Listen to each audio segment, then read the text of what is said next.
शिवसेना शिंदे गठ की प्रवक्ता डॉक्टर ज्योति वाघमारे ने संजय राउत पर जोरदार हमला बोला है। संजय राउत अब पुराण नहीं पढ़ते बल्कि कुरान का अध्ययन कर रहे हैं, इसलिए उन्हें ये परंपरा समझ नहीं आएगी।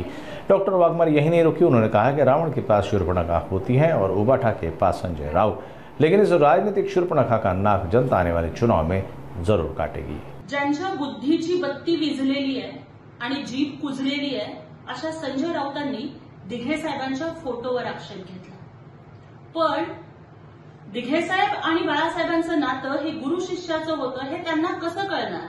कारण अलीकडे पुराणाशी फारकत घेऊन ते कुराणाचा अभ्यास जास्त करू लागले, त्यामुळे त्यांना ही गुरु शिष्याची परंपरा कळणारच नाही। रामाच्या शेजारी हनुमान शोभतात ना, तसेच हिंदू हृदय सम्राट बाळासाहेब ठाकरेंच्या शेजारी आमचे दिघे साहेब शोभून दिसतात, ही गुरु शिष्याची पवित्र परंपरा आहे।